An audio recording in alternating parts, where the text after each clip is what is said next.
పీఠంపై కూర్చున్న వెంటనే చాలా సంచలన నిర్ణయాలు ఉంటాయని అందరూ ఎక్స్పెక్ట్ చేశారు. యాజ్ ఎక్స్పెక్టెడ్ అలాంటి నిర్ణయాలే ఉన్నాయి. సో జన్మతః పౌరసత్వంపై వేటు అనేది చాలా కీలక నిర్ణయంగా చూడాలి. దాంతోపాటుగా ఈ ప్రపంచ ఆరోగ్య సంస్థకు గుడ్ బై చెప్పడం, టిక్ టాక్పై మరో 75 రోజులు నిషేధం విధించడం, కొత్త నియామకాలకు చెల్లిచీటీ చెప్పడం, ఇక గల్ఫ్ ఆఫ్ మెక్సికో పేరును గల్ఫ్ ఆఫ్ అమెరికాగా మార్చడం, కెనడా మెక్సికో ఉత్పత్తులపై పన్నుల మోత, ఇలాంటి చాలా కీలకమైన సంచలనమైన వివాదాస్పదమైన నిర్ణయాలు తీసుకున్నారు. ఈ వివాదాస్పద నిర్ణయాలపై మీ కామెంట్? మీరే చెప్పారు నిర్ణయాలన్నీ, నేను చెప్పేది లేదు అంటే అయిపోయింది. మీరే చెప్పారు కదా 1 by 1. అంటే మనం ఈ మెయిన్గా మీరు చెప్పినాక నేను చెప్పేది ఏమవుతుంది? మీరు అన్ని చదివేశారు కదా. నేను పైన చదివాను సార్. దాన్ని డీటెయిల్గా చెప్పగలిగే ఇది మీకే ఉంటుంది కాబట్టి మళ్ళీ చెప్పేది లేదు సార్. చెప్పినాక నేను చెప్పేది ఏమి ఉండదు, ఎందుకంటే మీరే చెప్పేశారు కదా సార్. ఈ జన్మతః పౌరసత్వంపై ఆల్రెడీ చెప్పేశారు మీరు. నా పాయింట్ అది. ఇప్పుడు మీరు చెప్పినాక నేను మళ్ళీ రిపిటేషన్ అవుతుంది, నాకు అది నచ్చదు రిపిటేషన్. ఎప్పుడు అలాగే సార్. ఈ జన్మతః పౌరసత్వంపై కాదు. ఇప్పుడు మీకు అమెరికా అధ్యక్షుడిగా ఆయన పెట్టిన సంతకాలలో అనేక నిర్ణయాలు, దాదాపు ఒక 200 నిర్ణయాలు తీసుకున్నాను నేను ఒక్కరోజు. 200 ఎగ్జిక్యూటివ్ ఆర్డర్స్ ఇష్యూ చేశారు. అందులో బైడెన్ టైంలో తీసుకున్న నిర్ణయాల్లో 78 నిర్ణయాల్ని ఆయన వెనక్కి తీసేశారు. అందువల్ల సహజంగా ఎన్నికల ప్రచార సమయంలో బైడెన్ ఏమన్నాడు, ట్రంప్ ఎన్నికల ప్రచార సమయంలో ఏమన్నాడు అనే ఆయన ఐడియాలజీ ఏంటి, ఈవెన్ ఎన్నికలు అయ్యాక అమెరికా అధ్యక్షుడిగా ఎన్నికయ్యాక ప్రెసిడెంట్ ఎలెక్ట్ అంటారు. సో ప్రెసిడెంట్ ఎలెక్ట్ అయినాక కూడా కొన్ని వారాల పాటు సమయం ఉంది అధ్యక్షుడిగా. ఈ సమయంలో ఆయన చేసిన వ్యాఖ్యలు ఏంటి, వీటిని గమనిస్తే ఇప్పుడు వాటికి యొక్క కార్యరూపం ఇస్తూ అనేక నిర్ణయాలు తీసుకున్నారు. అందులో కనిపించే నిర్ణయం ఒకటి ఏంటంటే టారిఫ్స్ గురించి. ఎందుకంటే ఆయన ఎన్నికల సమయంలోనూ తర్వాత ఎన్నికలు అయిపోయాక కూడా మళ్ళీ రిపీట్ చేసింది టారిఫ్ గురించి. సో టారిఫ్ గురించి చెప్తూ ఐ లవ్ దిస్ వర్డ్, డిక్షనరీలో నాకు చాలా ఇష్టమైన పదం ఇది అని పదే చెప్పాడు. ఒక కెనడా మెక్సికోల పైన టారిఫ్ గురించి మాట్లాడాడు, కానీ చైనా పైన టారిఫ్ గురించి మాట్లాడలేదు. వాస్తవంగా అప్పుడు చెప్పిన దాంట్లో ప్రపంచంలోని అన్ని దేశాల పైన 10% ట్యాక్సెస్ విధిస్తాను, సుంకాలు విధిస్తాను అన్నాడు. ఇప్పుడు కెనడా మెక్సికోల పైన 25%, చైనా పైన 60% వరకు విధిస్తా అన్నాడు. కానీ ఇంట్రెస్టింగ్ ఏంటంటే ఈ 200 ఎగ్జిక్యూటివ్ ఆర్డర్స్లో అందరూ ఊహించింది టారిఫ్ వార్ మొదలు పెడతాడు అని. ఇక్కడే మనం చాలాసార్లు చెప్పుకున్నాం ట్రంప్ ఈజ్ అన్ప్రెడిక్టబుల్ అని. సో చైనా పైన అంత అల్లరి చేశాడు, కానీ అల్టిమేట్గా చైనా పైన మాత్రం మాట్లాడలేదు యాక్చువల్. పైగా దానికి ఏమన్నా అంటే ఇంకా సరైన సమయం ఇప్పుడు కాదు, దాని సమయం వచ్చినప్పుడు తీసుకుంటాను నిర్ణయం అన్నాడు.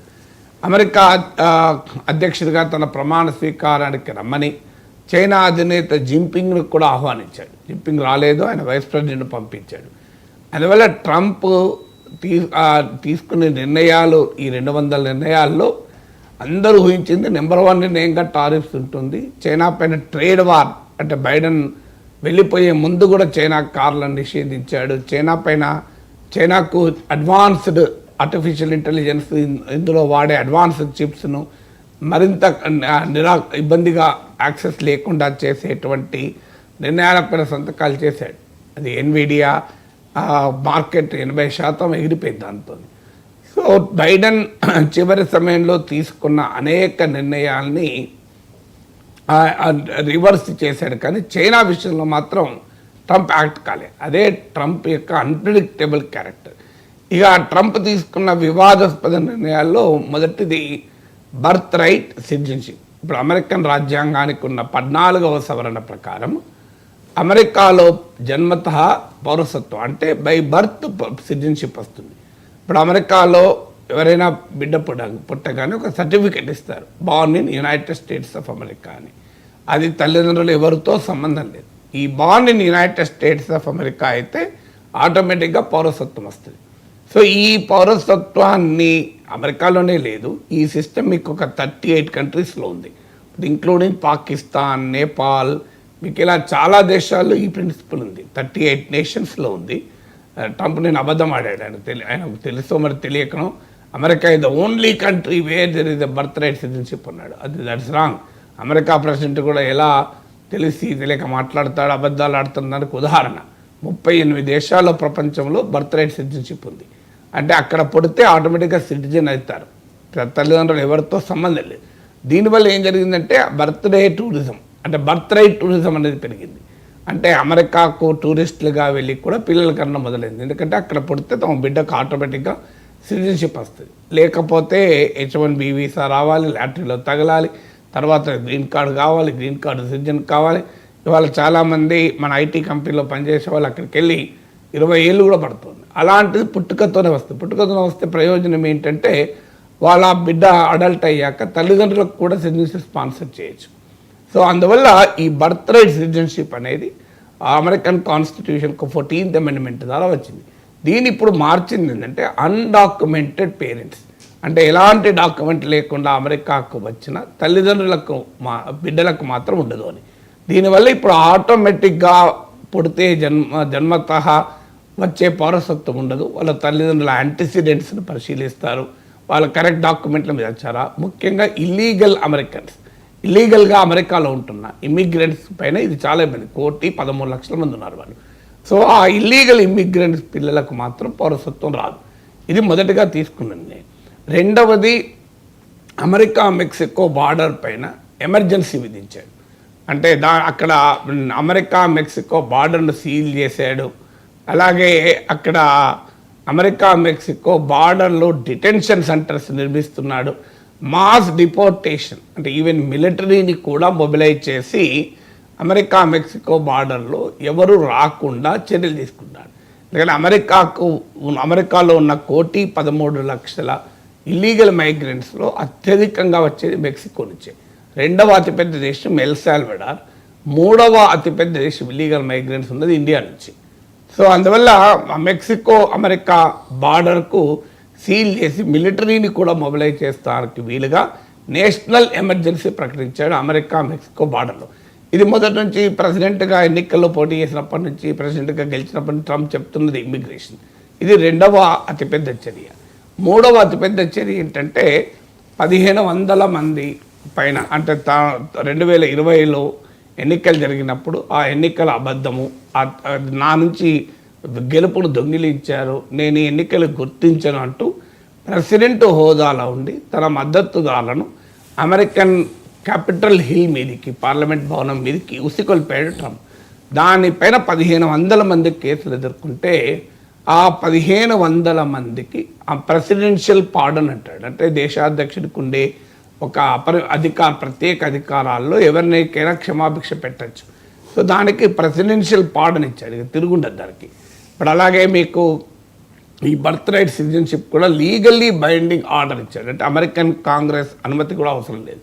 లీగల్లీ బైండింగ్ ఆర్డర్ ఇచ్చడం అనేది ఒక రకంగా ఒక విధానాన్ని అమర్తించడానికి షార్ట్ కట్ ఉంటుంది. సో అలా చాలా తీవ్రమైన నిర్ణయాల్లో మూడవ నిర్ణయం ఇది. నాలుగవ నిర్ణయం ఏంటి అంటే మీకు వరల్డ్ హెల్త్ ఆర్గనైజేషన్ నుంచి, ప్యారిస్ క్లైమేట్ డీల్ నుంచి ఉపసంహరించుకున్నాడు. వాస్తవంగా ట్రంప్ ప్రెసిడెంట్గా ఉన్నప్పుడే ఈ ప్యారిస్ క్లైమేట్ డీల్, అంటే ఉద్గారాలను తగ్గించడానికి, గ్రీన్ హౌస్ గ్యాస్ తగ్గించడానికి చేసుకున్న ఒప్పందం నుంచి విరమించుకున్నాడు.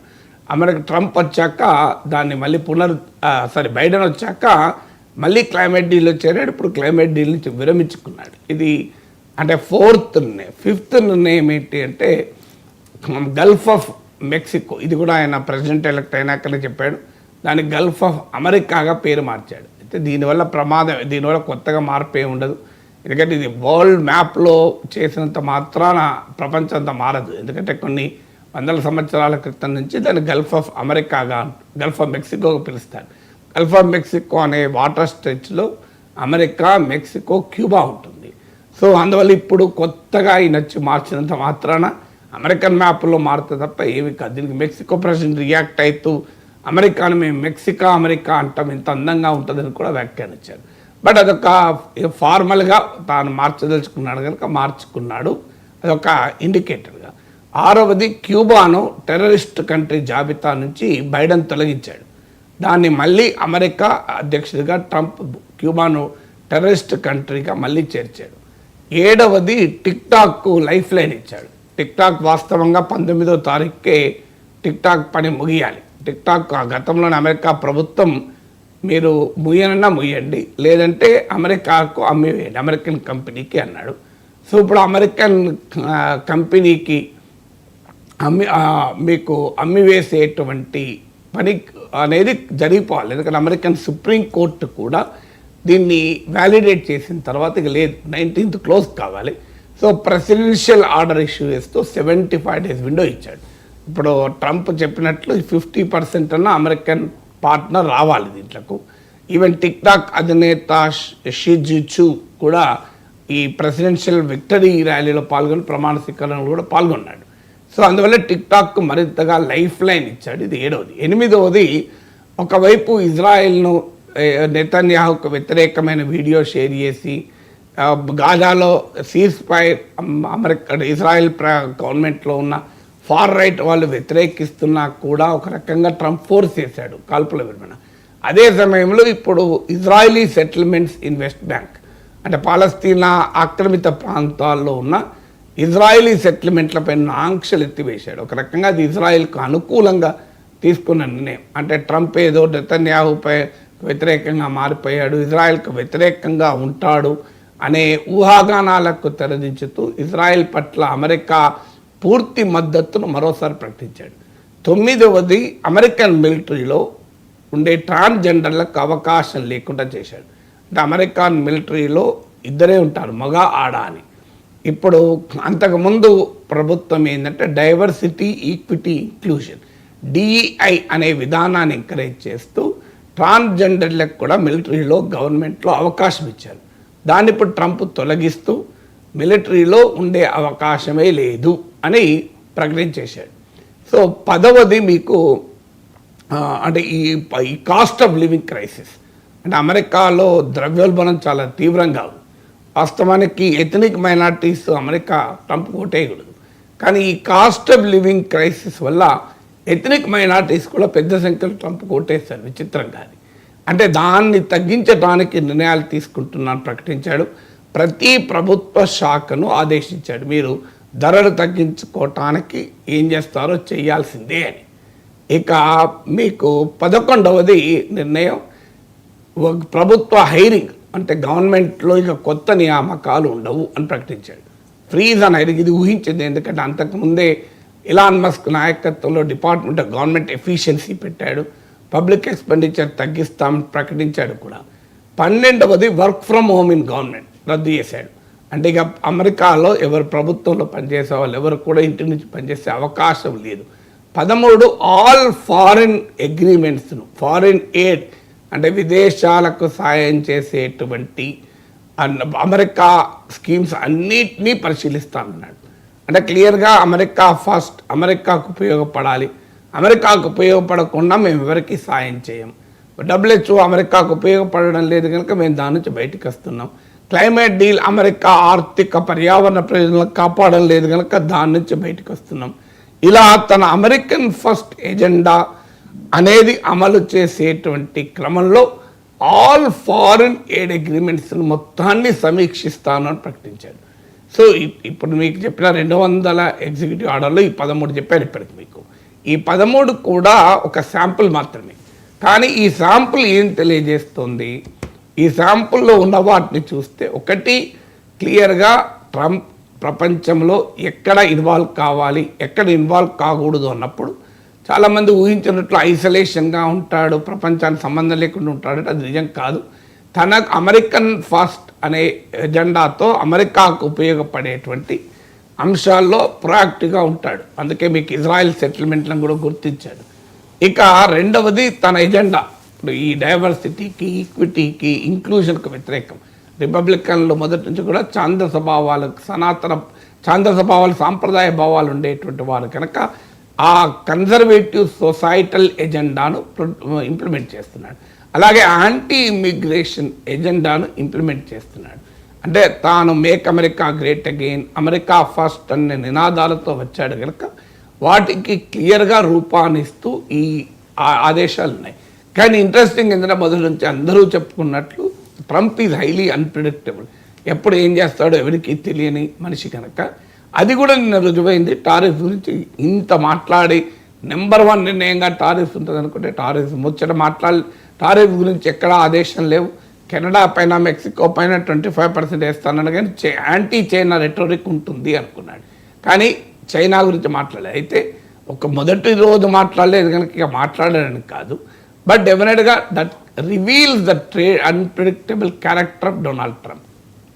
Right sir. అంటే ట్రంప్ అధ్యక్ష బాధ్యతలు చేపట్టక ముందు మీరు ఇచ్చిన విశ్లేషణలో భారత్పై ఎటువంటి ఎఫెక్ట్ ఉంటుందనేది మీరు డీటెయిల్డ్గా వివరించారు సార్. సో ఈ నిర్ణయాలు అంటే 200 ఎగ్జిక్యూటివ్ ఆర్డర్స్ ఇచ్చిన తర్వాత ఈ ఎఫెక్ట్ భారత్ మీద ఎంత? అంటే ఇప్పుడు మొదటి రోజుతోనే మన భారత్ పైన ఎఫెక్ట్ అండ్ డిసిషన్ ఎట్లా తీసుకుంటాం అంటే ఈ నిర్ణయాల వల్ల ఏదైనా ఎఫెక్ట్ ఉంటుంది? దానికి